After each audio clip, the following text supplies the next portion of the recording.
Good evening, everyone at Tushita and online. Very welcome for this meditation session. So today we will continue with the 16 guidelines for a happy life. And this week, especially, we'll contemplate on the inner quality of delight. Sometimes you could also translate this as rejoicing. Just want to make sure everything is okay online. Yes, I think so. All right.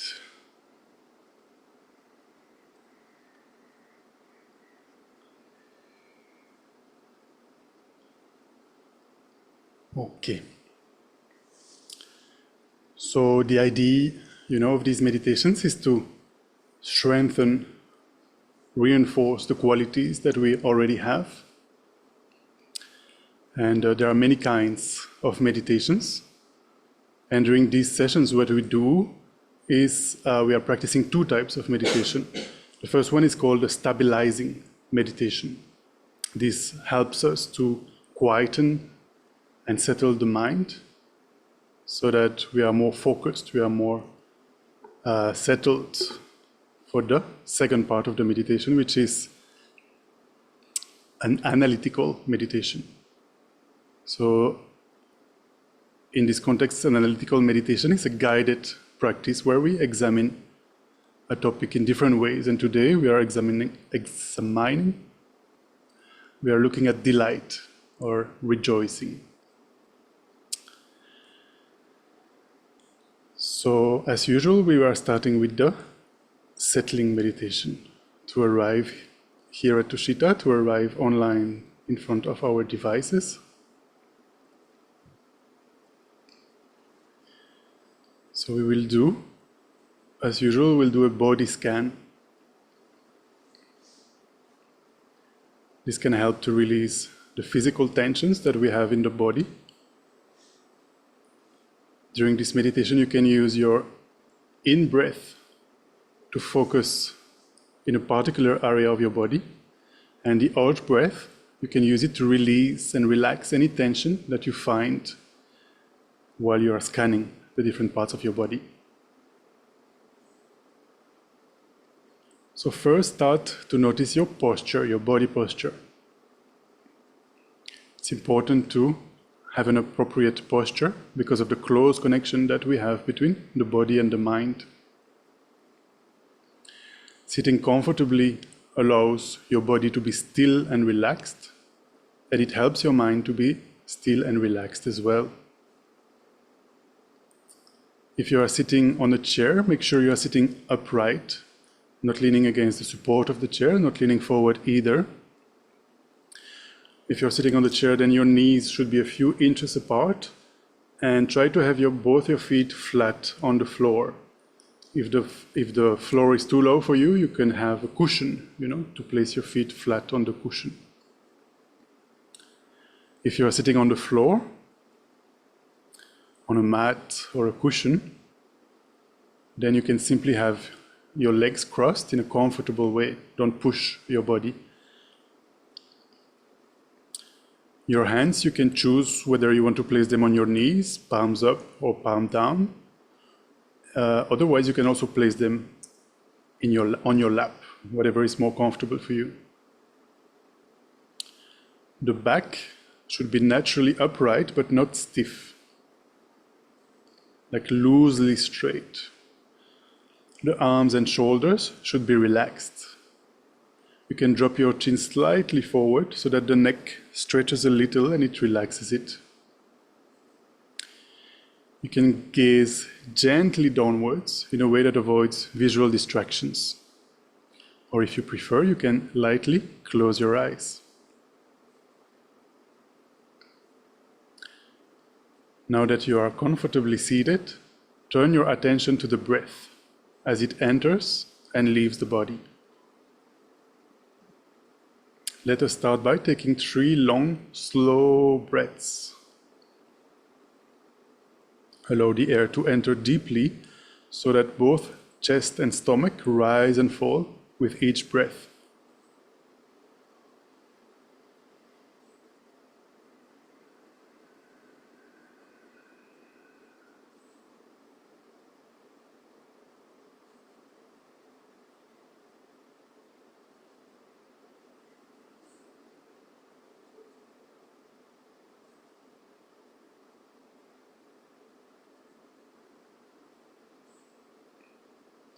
Now simply observe your breath and its natural rhythm as it enters and leaves the body. You don't need to do anything to change or control the breath, just observe it.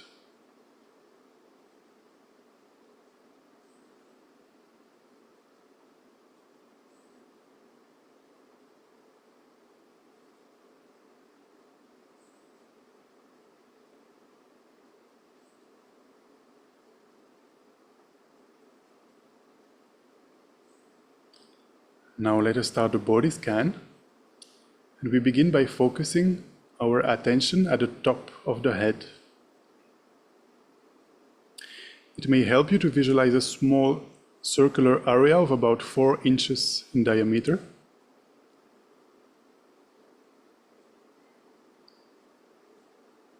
And start scanning the top of the head. See if you can feel a complete sense of relaxation in this area.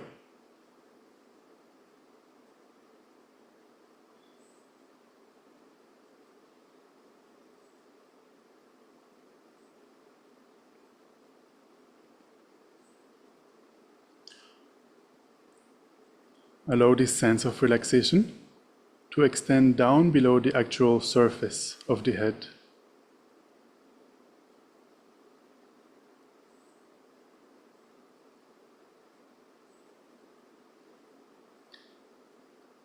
Gently and slowly, imagine this area enlarging until it covers the entire top of your head.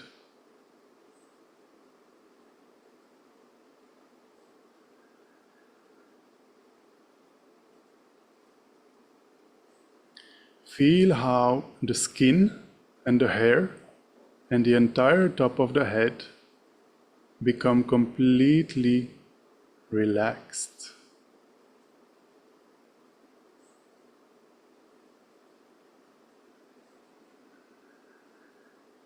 As you breathe in, gently strengthen your focus of attention. As you breathe out, gently let go of any tension you observe.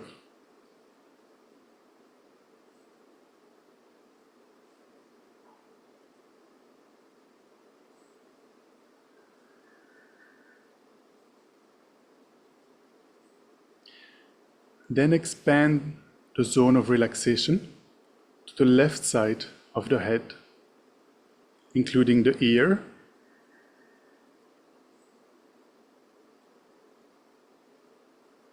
and it slowly expands to the back of the head, and then to the right side of the head, including the ear.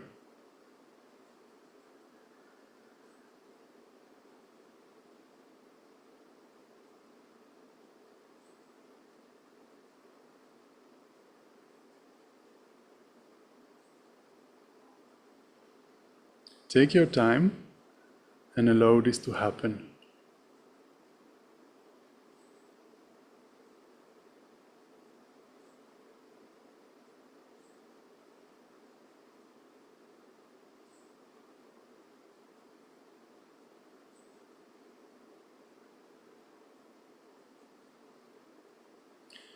Now, feel the relaxation flowing down over the forehead, relaxing the muscles of the eyes,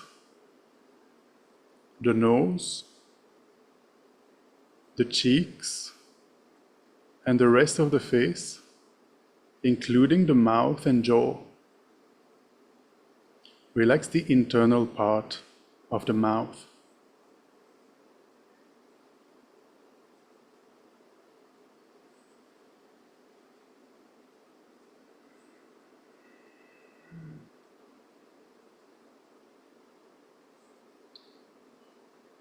Rest here for a moment with the sensation that your entire head is completely relaxed, inside and out.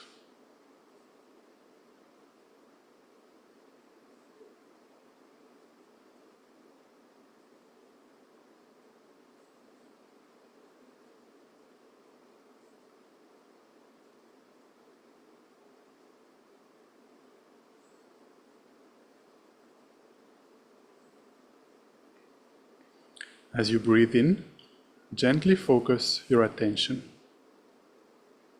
As you breathe out, gently let go of any tension you might observe.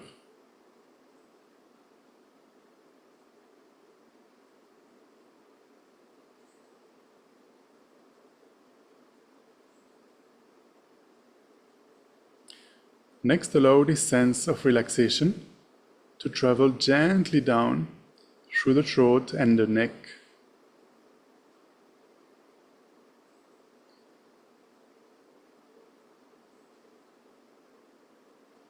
And then to the left shoulder, traveling the left arm, passing through the elbow to the wrist, and then onto the tip of the left fingers.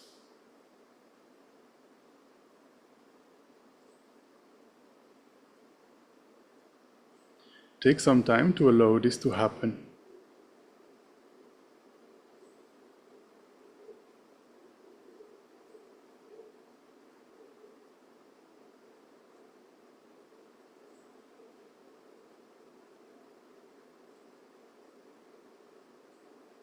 When you have reached the tips of the fingers of your left hand, pause for a moment and see if the left arm feels any different from the right arm.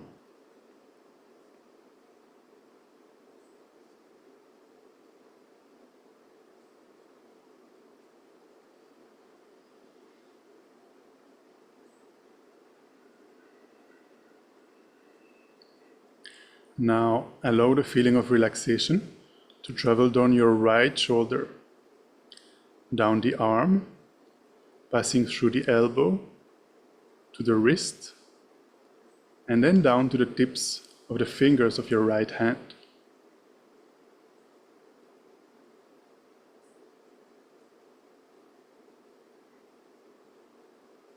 Take some time to allow this to happen.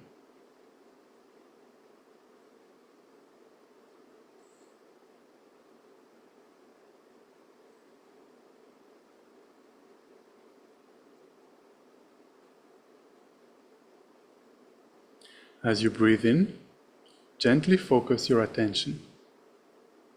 As you breathe out, gently let go of any tension you might observe.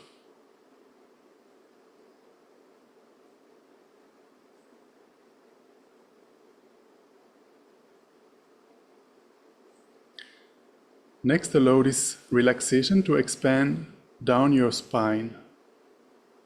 First, spreading to the left upper side of your back, and then to the right side of your upper back.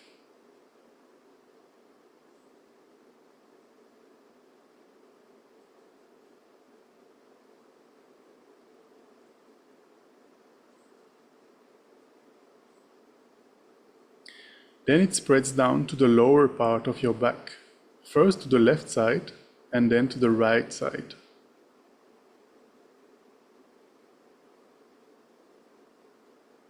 Take some time to completely relax your back.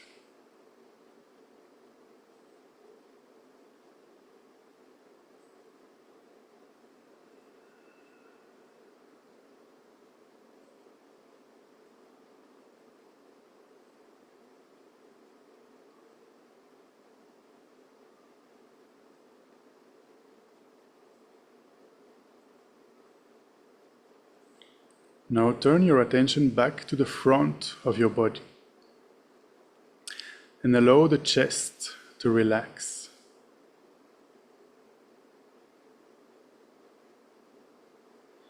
Move downwards to relax the abdomen, the internal organs, and the hips as well.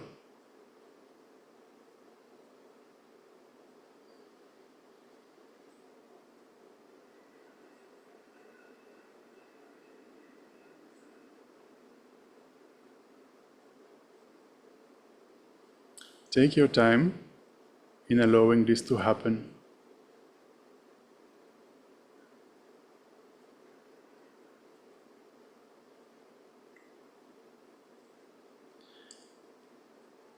And pause for a moment to enjoy this feeling of relaxation in your entire upper body, inside and out.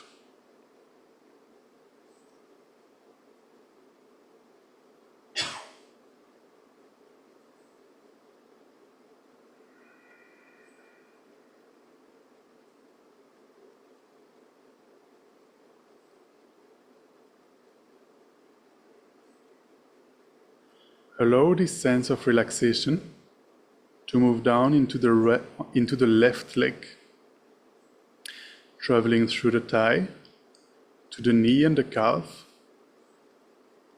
and the ankle, and then right down to the tips of your toes of the left foot.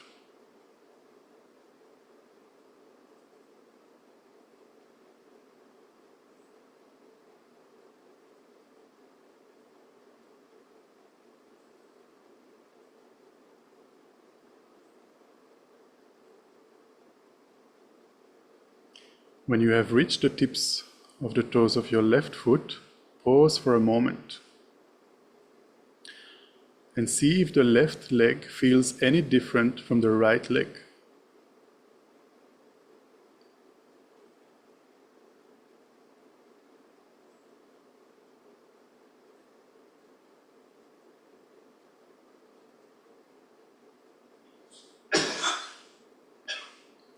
Then let the feeling of relaxation travel down your right leg, through the thigh, to the knee, to the calf, and the ankle, and then right down to the tips of the toes of your right foot.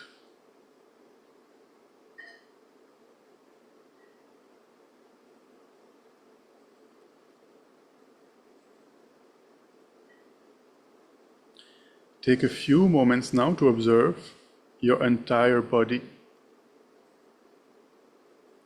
Is it completely relaxed?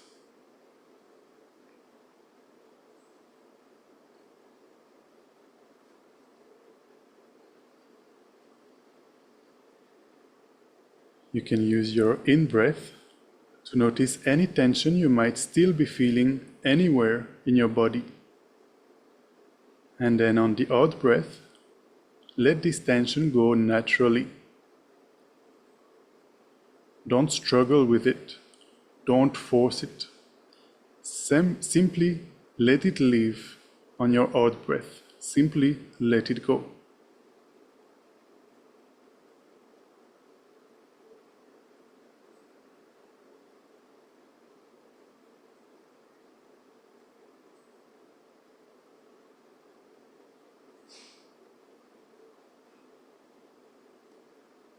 Now that you have settled your mind a little bit, ask yourself, why am I here for this session? Is it for now, today, or for the future?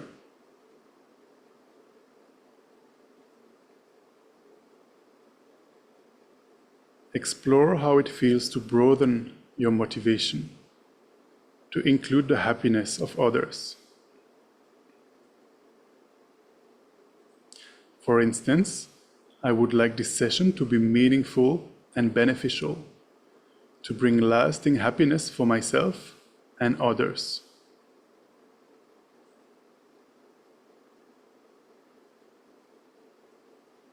As you focus on this, feel it resonate through your body and mind.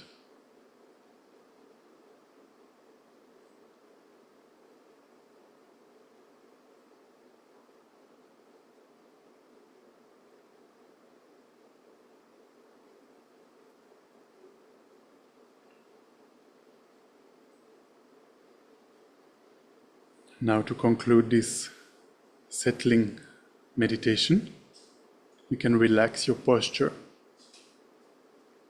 Take a moment to notice and enjoy any sense of harmony and ease that this practice may have brought to your body and mind.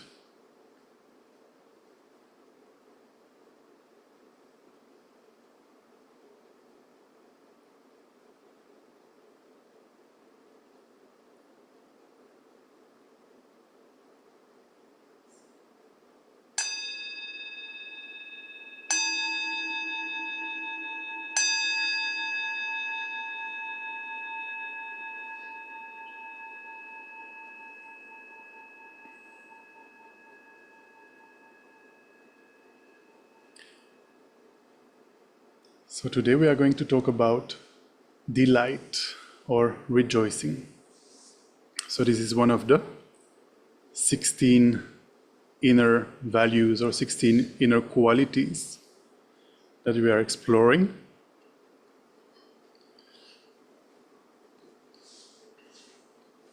So, as you might probably have heard, these 16 guidelines for a happy life, they were inspired by a text composed by 7th century king of Tibet, Songtsen Gampo. And actually only the essence of the text was taken out so that it is completely non-religious, completely secular. So we're really focusing on the inner values, inner qualities.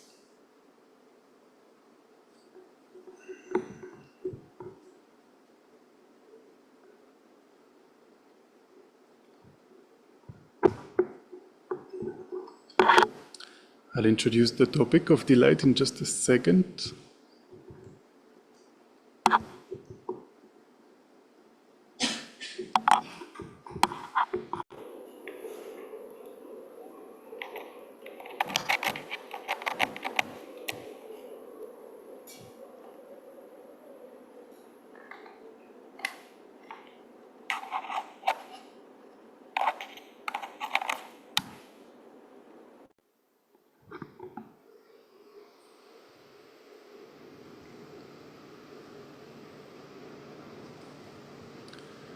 Okay, so the way the 16 guidelines for a happy life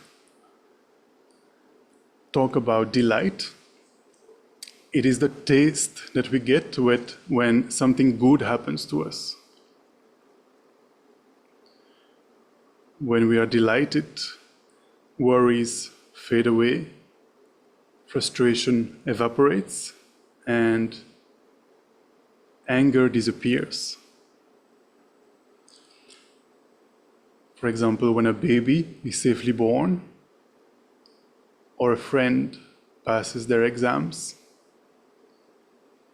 when a problem is solved, or a conflict is resolved.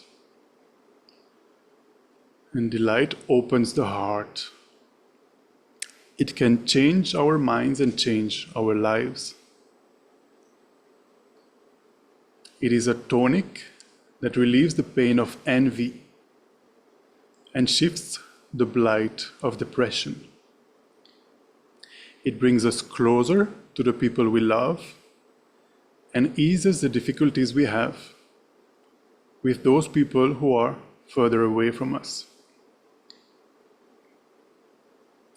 It makes such good sense to practice the art of rejoicing that it is strange we often overlook it. Why is bad news sometimes more compelling than good news? Why are we tempted to dwell on what is going wrong rather than what is going right? Because one drags us down and the other lifts us up. Delight is a deep, genuine feeling when something good happens. To others, in the environment, as well as to ourselves. It is physical as well as emotional.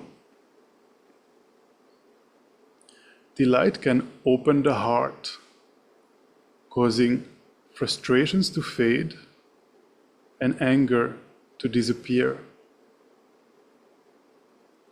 People surviving serious illness often delight in the simple pleasure of being alive. Although delight can be light-hearted, it can be a tool for inner transformation. Many people focus on what is wrong rather than what is right. Bad news and seeing others suffer can be compelling. Why is this? It is strange that we often overlook the art of delight when it makes such good sense. Daily countless opportunities arise, moment by moment, for us to delight in. Actually, small children do this naturally. We can experience the wonders of nature. We can rejoice in the good fortune of others, increasing our feeling of connection to them. Instead of dwelling on what we feel we lack, we can shift our mood by deliberately rejoicing in the good fortune of the people we encounter. We can train ourselves to reduce a narrow, insular outlook and move from self-centeredness to delighting in others. Their health, their good looks, their loving family, their beautiful home, or prestigious job. The subject matter is endless. There is always something to delight in. Delightful moments become easier to recognize when we take time to reflect on them. Through such contemplation, opportunities emerge where great delight might be found even within what initially seemed like trying circumstances. To harness joy requires setting aside time for solitude, stepping away from the hustle and bustle of everyday life, allowing ourselves to relax into moments of stillness and peace. So this is how the 16 guidelines for a happy life talk about delight. And now we are invited to share, our experiences of delight, our understanding of delight. Is it something we tend to do naturally, or do we delight when something bad happens to others?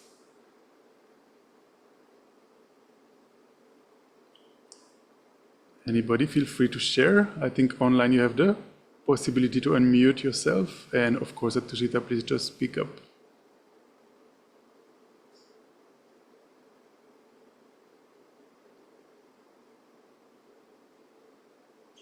Please.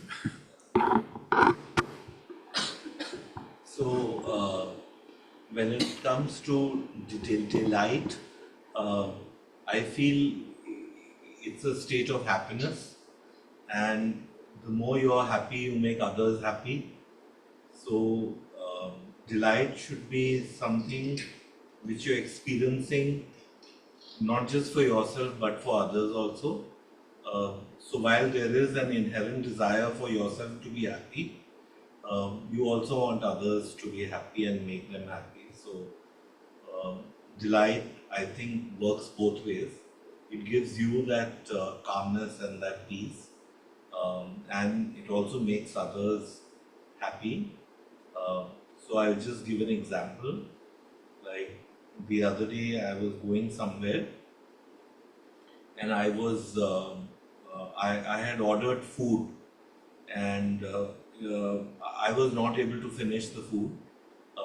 So a good portion of the soup got left out, and the bread got over. But then I bought some more bread, and I told my wife that I will give it to someone.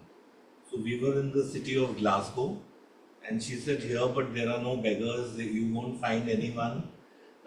There are no people begging on the street. Like over here, you go on a traffic signal and you find a child, and the child feels so happy. when you give someone food.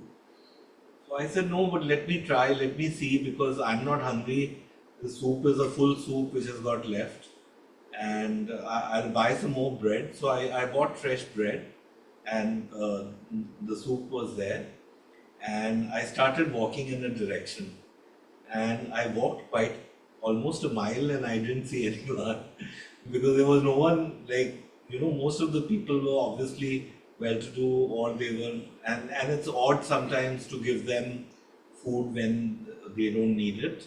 And then strangely, I came across a worker who's like a daily worker, and he was well clothed, he was wearing good clothes, and he was just standing there. And I don't know why, from inside, there was a feeling to share with him and ask him if I can offer him food, because I was not sure whether he would take it. So I said, I have some food which has got left, and would you be okay to take it? And he smiled and he said, yes, I would love to have. If you have, then you can give it to me and I will eat it. Uh, but that moment, it told me that I, it was a delight for him, or I made his day. But I also made myself happy in the return, because it was not just his happiness, it was my happiness also, that I made him happy and I gave food and I didn't throw it away or waste it. So I just thought I'll share this story with you, and it happened just last week. I was in Glasgow to meet my son and spend the holidays with him. And yeah, sometimes I think God has His own ways. He probably had planned that there was this one worker who you will meet in a city of Glasgow, and you will end up giving him a meal for the day, and he'll be happy to receive it. So I thought I'll just share this nice story. It just happened with me. Thank you so much. Anilji, right? Yeah. Yeah, thank you so much. And actually, one of the 16 qualities we will explore, every week we explore one of these 16 inner values. One will be generosity also, which really Yes. connects to that. Anybody else would like to share about? Yes, please. I have more of a question on sharing this. Like, if I understood what you read correctly, like, I found the framework and the framing a little challenging, because it's good to be delighted about things, but it's good to be delighted all the time and not think about things which are wrong. Then there is no room for improvement. And also, some people take delight in fixing systems, things which are challenging. So I don't know if I understood correctly. What does everybody think? Should we rejoice all the time in the good things and delight in everything positive that is happening, or should we also allow time to think about the problems, right? Think about how we can improve and so forth. That's your question, right? Yeah. What do you all think?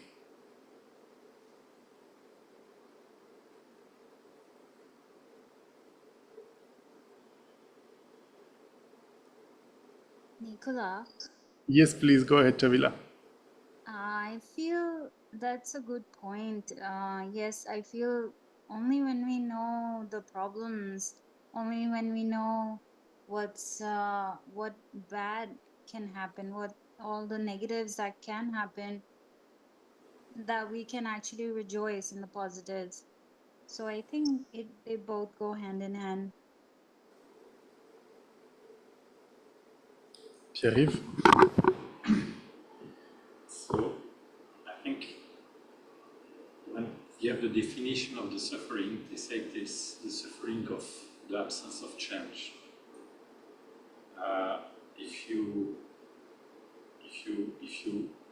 If you go in a cool room, coming out from the warm, you appreciate to be fresh.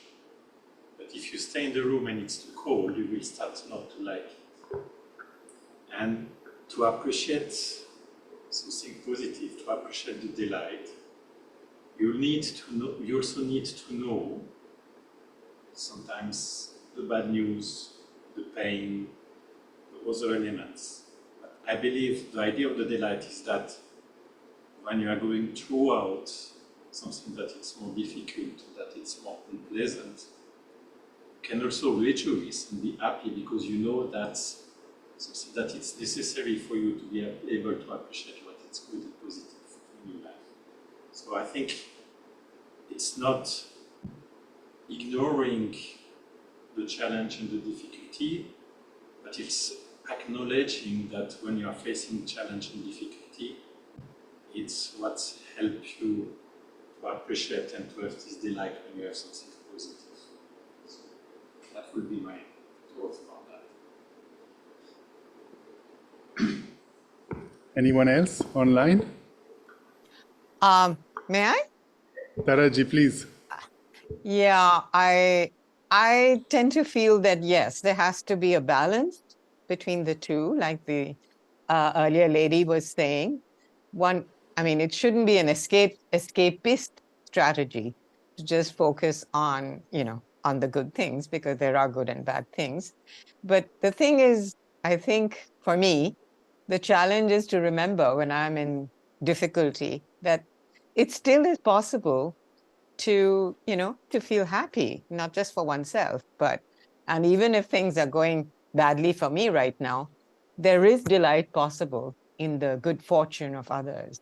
And that tends to lift one up. And as you said, it does open the heart. It's a very different kind of feeling and a very nice feeling that in spite of everything, this is possible and that this does happen. Thank you so much, everyone. So we'll have more time to exchange after. Now we are going to do the analytical meditation on delight. I will try to see in our minds how we can delight. And so after that, we have a few minutes where we can exchange. Again, especially on the meditation itself. How, if the meditation is having any effect on our minds or not. So let us explore delight a little bit more. Again, find a comfortable posture. You can rest your hands on your knees or on your lap, palms up or down, whatever is more comfortable.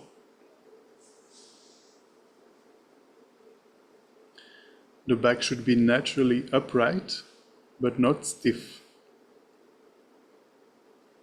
The arms and shoulders should be relaxed.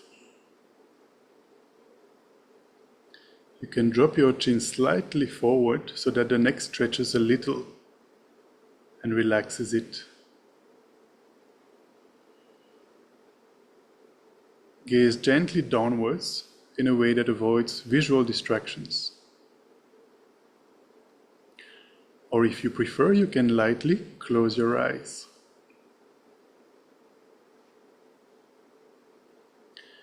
Now that you are comfortably seated, turn your attention to the breath as it enters and leaves the body. Start by taking 3 long, slow breaths. Allow the air to enter deeply so that both the chest and the stomach rise and fall with each breath.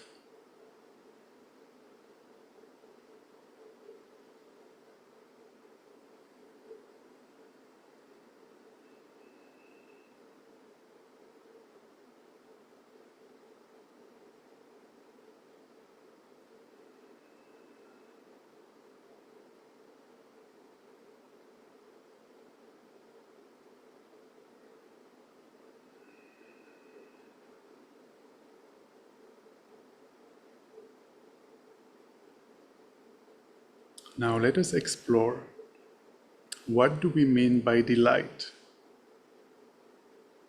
And why is it considered useful or important? What role can delight play in our daily life?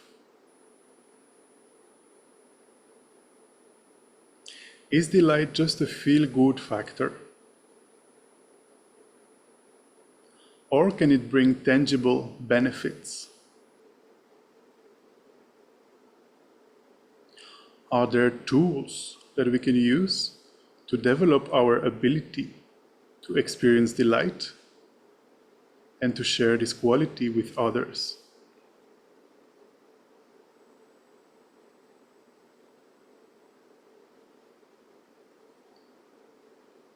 Take a few moments to think, how does delight contribute to a happy life?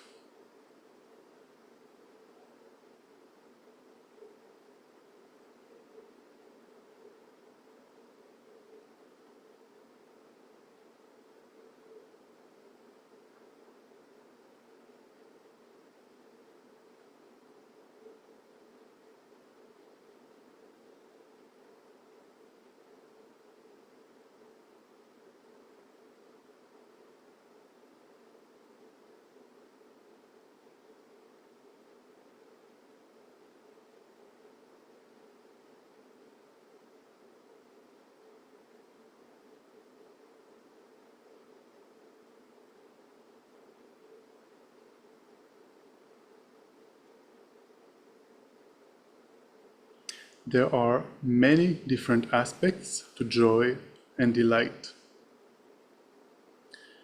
But the 16 guidelines put a particular emphasis on our ability to rejoice in the good fortune of others. There is plenty in the world to sadden us, but there is an enormous amount to rejoice about as well. Consciously developing our capacity to feel uplifted when something good takes place can bring powerful results.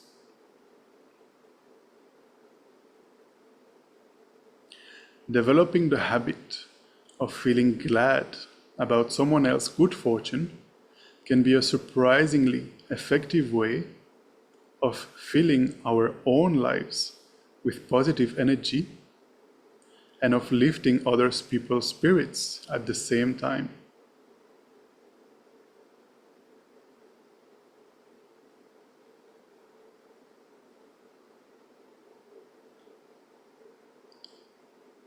Have you had any opportunities recently to rejoice in a heartfelt way about the enjoyment or good fortune of someone else?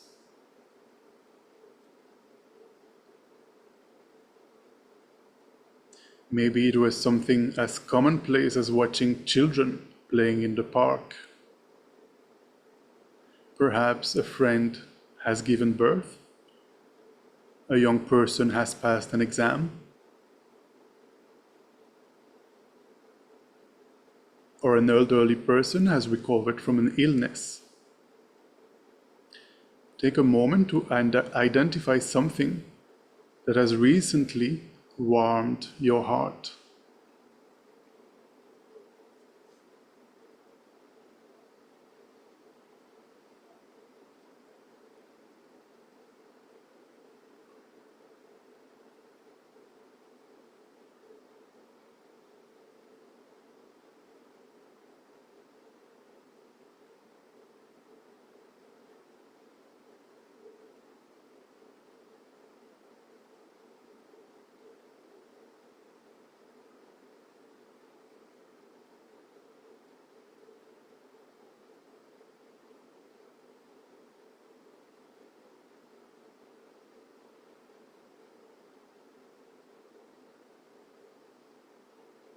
I hope you can all think of something positive that happened to someone around you recently and that made you happy.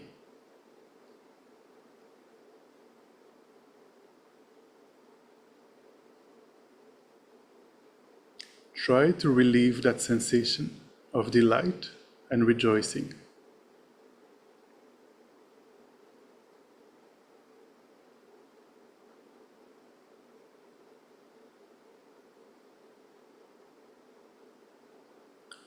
Don't hurry, take your time. Delight thrives on spaciousness.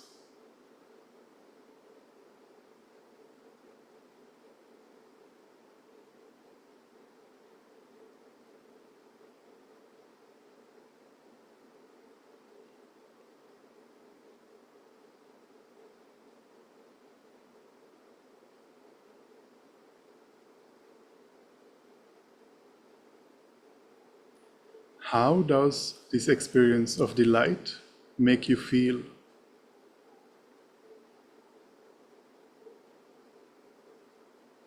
Do you observe any changes in your body or in your mind?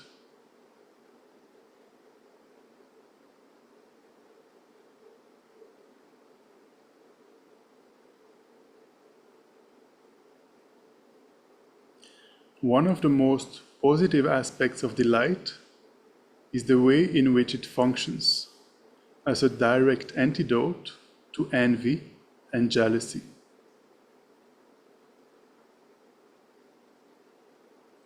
Nearly everyone has thoughts of envy and jealousy at some time.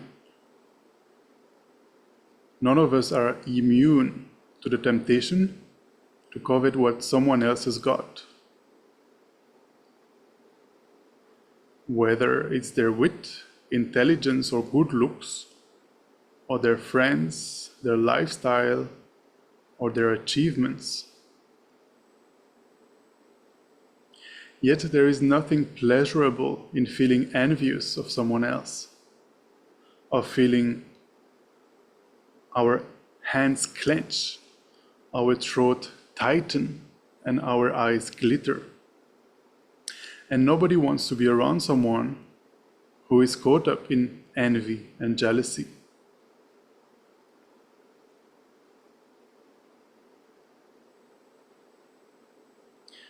However, once mean-spirited thoughts start to arise, it can be really hard to escape them.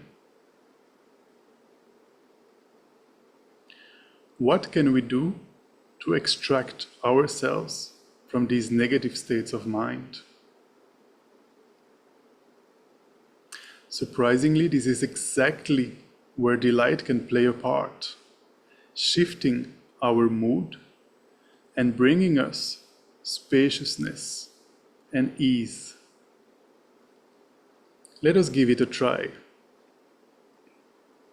Start by gently bringing to mind an event that you really wanted to attend, but which for some reason you had to miss, either because you were not invited, or you were ill, or you had other commitments. It might have been a sporting event, a concert, or a party. Perhaps it was a holiday or a special night out. Or maybe you were excluded from something at work, an important meeting or a social gathering. Take a moment to identify an event that you still regret missing out on, or that lingers in your mind and carries some kind of emotional charge for you.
Think about what it was and why it mattered to you so much.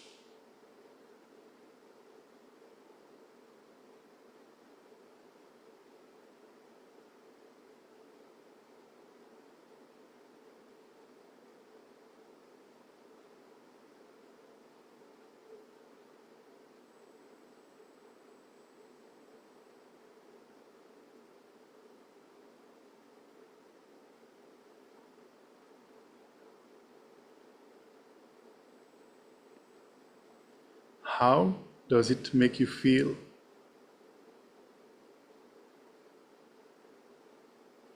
Do you observe any changes in your body, in your eyes, your shoulders, your hands, your stomach?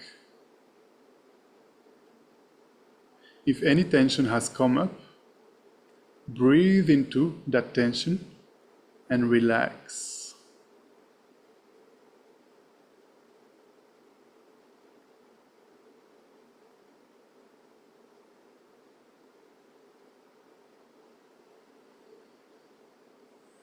Now give yourself permission to consider the details of that event that you have missed and that you wanted to attend.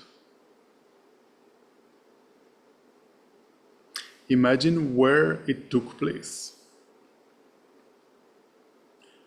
What was said or done?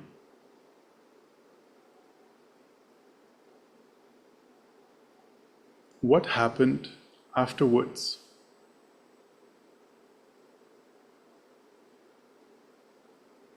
Who else was there?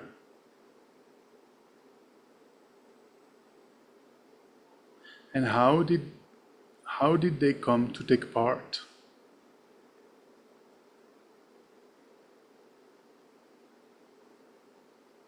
Did they enjoy themselves?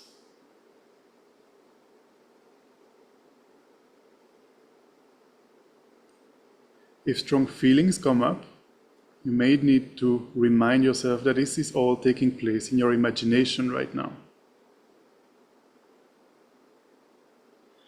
Nevertheless, without making yourself too uncomfortable, spend a few minutes focusing as strongly as possible on this event that you missed out on.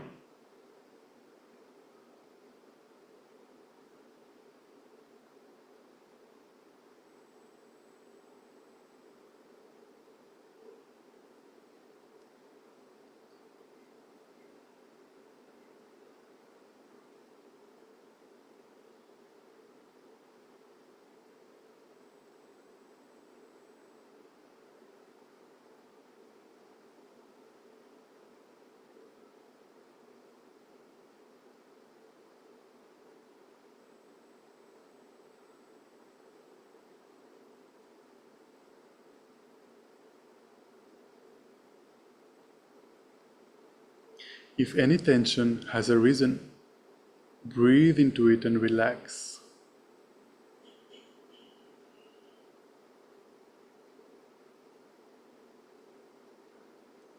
Now bring your attention back to this event and to all the people who were there in your absence.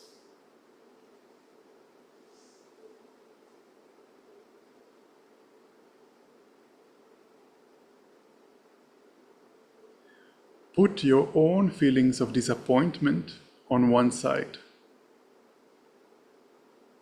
And instead, let your mind glow with positive thoughts about what others enjoyed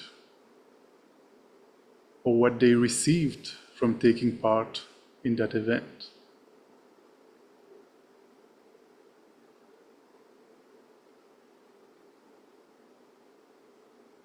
Spend a few moments focusing as strongly as you can on their feelings of pleasure or satisfaction. Try to be glad for whatever benefit they experienced.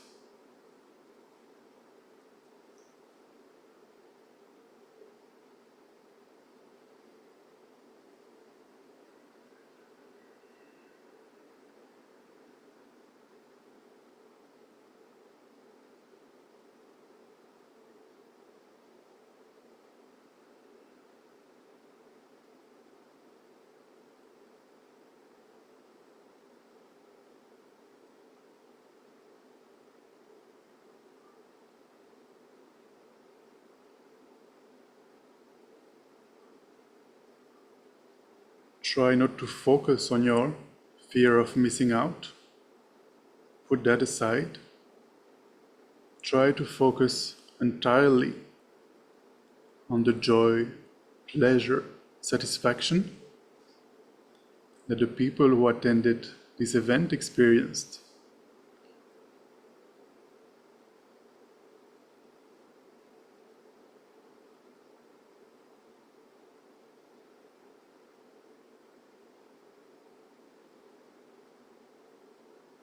Then observe what effect this experience of taking delight is having on your body, on your eyes, your shoulders, your hands, your stomach. If you were previously feeling tense or uptight, has that shifted in any way?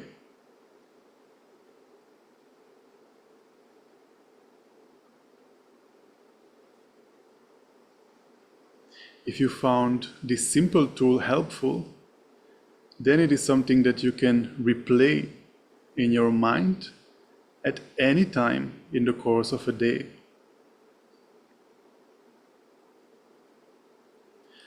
At first, consciously taking delight might feel odd and artificial, but the rewards come quickly.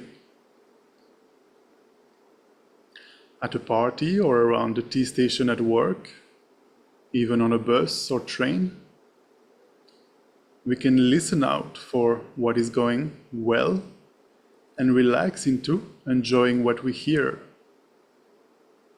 If we feel ourselves tighten up when someone talks about getting a promotion, going on a glamorous holiday, we can practice being glad for them and dropping the comparison with ourselves.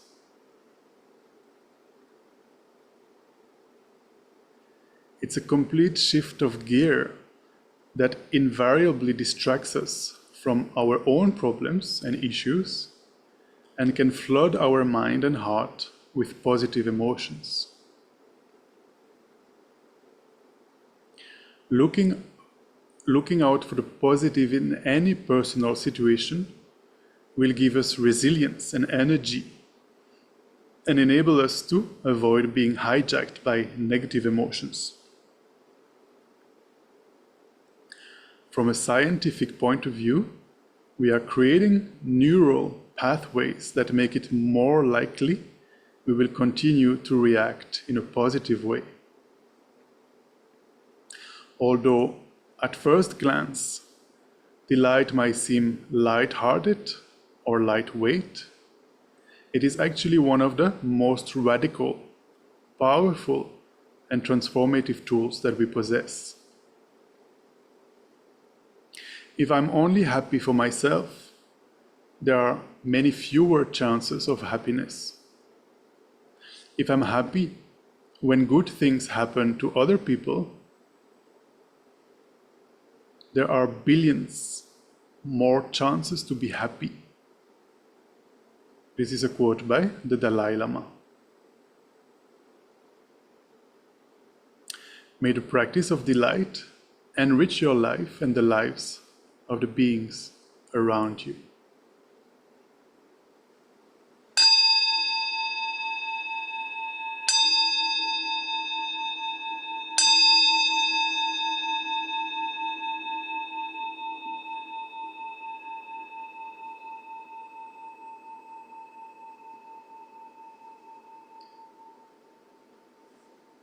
Gently come out of the meditation.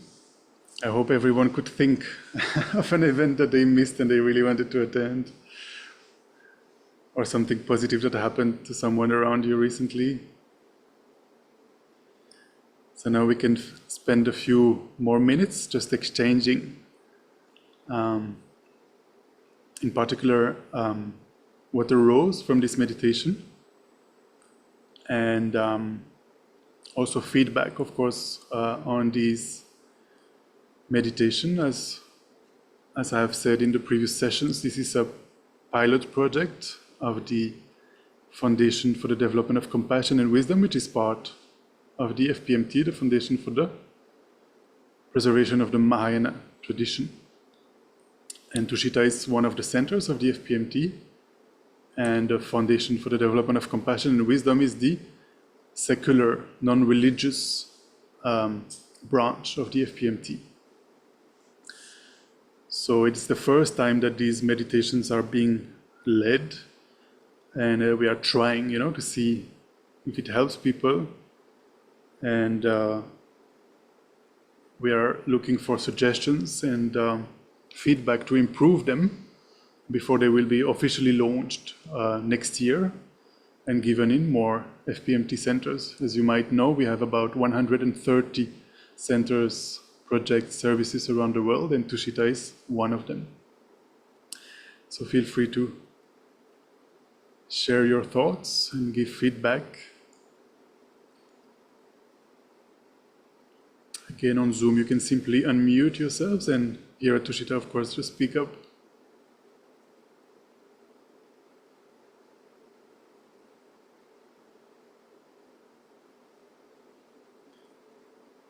Could you all think of an event that you missed and you wanted to attend?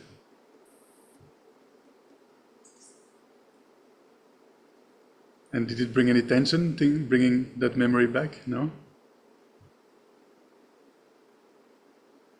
Could you rejoice in the good fortune of the people who managed to attend while you were not there?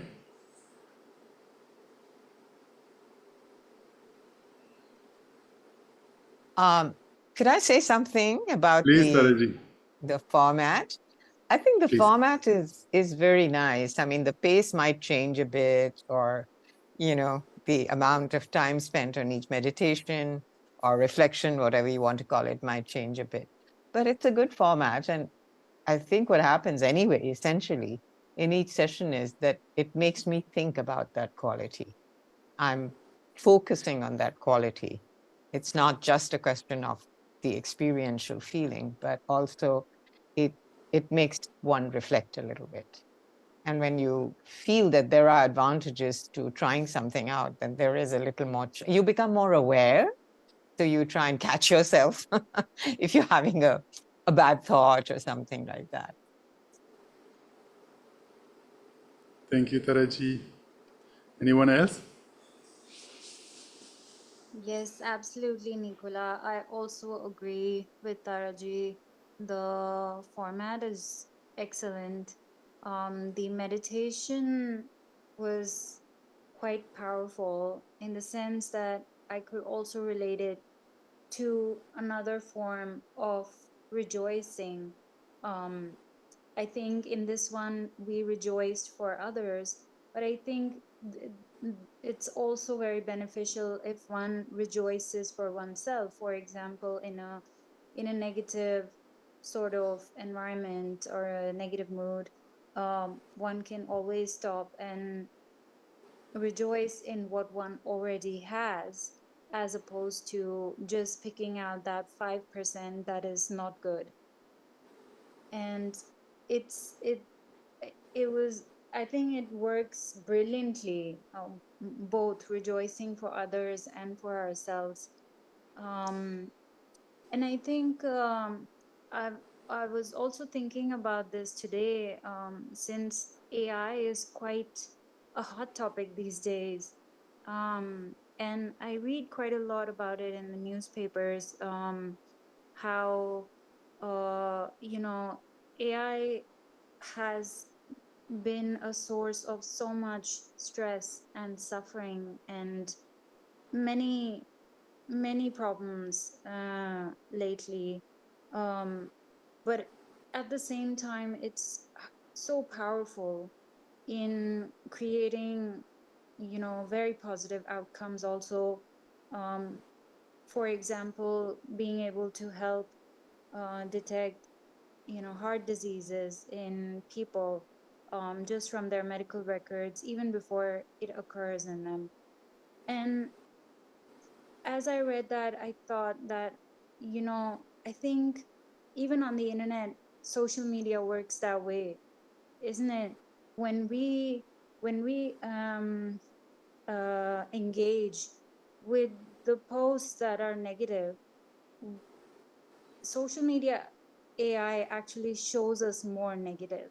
more of those violent videos or I don't know, misogynistic videos and so forth. And the opposite holds true when we engage with more positive content on social media. I think then the AI gives us better results. More positive videos keep coming up on our homepage. So yeah, I do feel that, you know, instead of trying to you know, engage with the media that we don't want and flagging them as inappropriate or violent and so forth, how amazing it would be that we could find and, you know, engage with only the positive media. um, so we don't even get those on the negative ones ever. I think that could happen. That's very true. It's a discussion that I had a few years back, about how on social media you get so many bad things happening around the world in the news and so forth. And I don't know in international English-speaking media if it exists, but in French media we have a few like independent, not news agencies, but like groups of people who created websites, YouTube channels, and social media accounts with only good news. So it's really, really nice to follow. And then, yeah, as you were saying, if we show interest in those good news, then they will show up more in our feeds and so forth.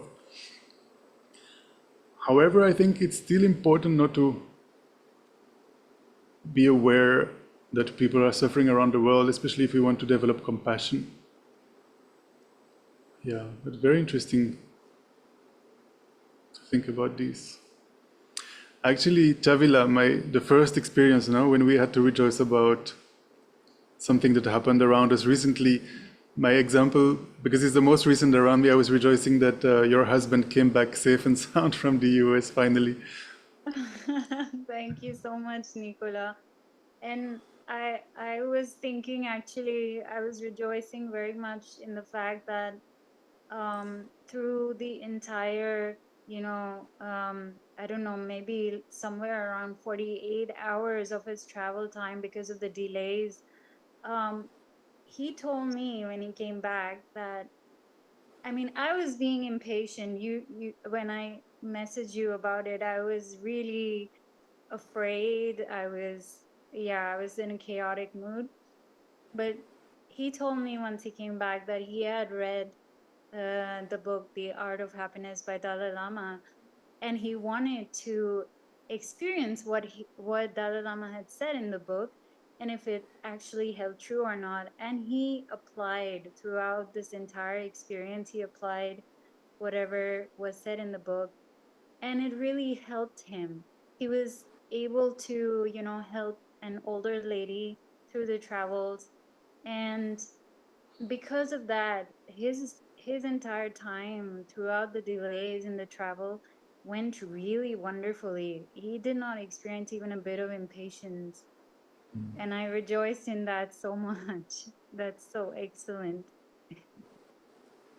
That's very rejoicing. Thank you for sharing, Chavila. Okay, I think we can conclude the session here. And of course, if you didn't have the opportunity and you still would like to share feedback, please feel free to message us. You can message us on WhatsApp or by email.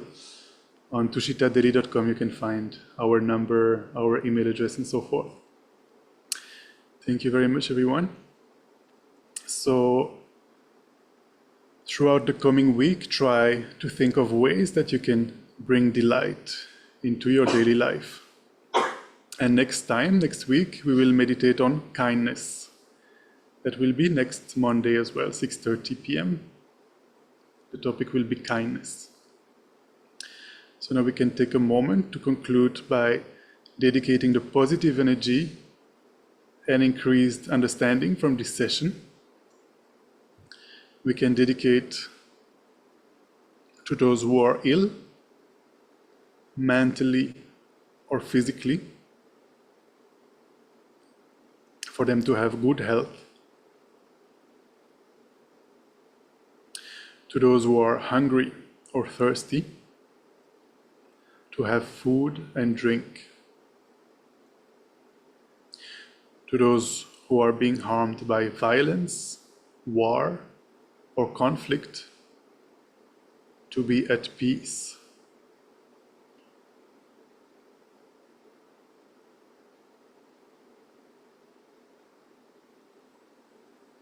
For those who don't have a home, if they live in a cold country, for them to be warm and safe, and if they currently live in Delhi without a home, may they find a home with AC or a fan at least. To those who are challenged by loneliness, disharmony, or financial pressures, to end their worries and increase their happiness. How wonderful it would be if everyone in the room, everyone on Zoom, everyone in Delhi, everyone in the country and the whole world were to reach their potential.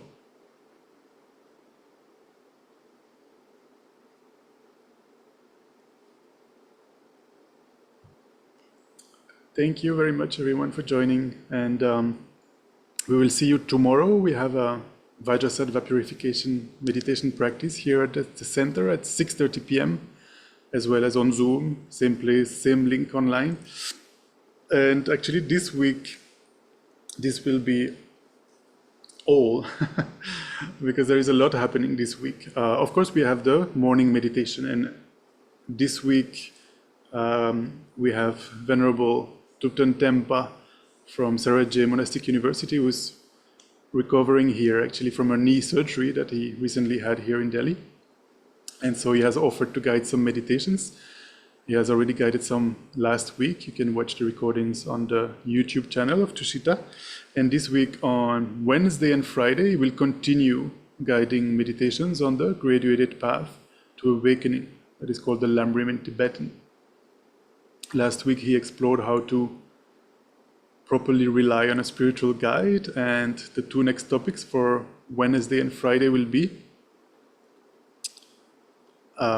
in the precious human life, the fortune that we have in our life to be human and to be able to access the teachings of the Buddha, to look at our minds, to look inwards. And on Friday, it will be about the inevitably of death, the impermanence, the gross impermanence. So most welcome to join for these morning meditations at 9 a.m. only on Zoom. And Mondays and Thursdays, you can also join us in person. Our resident volunteer, Yash, is guiding the meditations on Zoom as well as in person, Mondays and Thursdays, but also Monday to Friday is always on Zoom. Most welcome to join for that. And yes, this weekend we don't have events at the center. Actually, on Saturday, there is a conference at India Habitat Center organized by Tibet House. It's, I think, the fourth conference in the series of Theravada and Mahayana.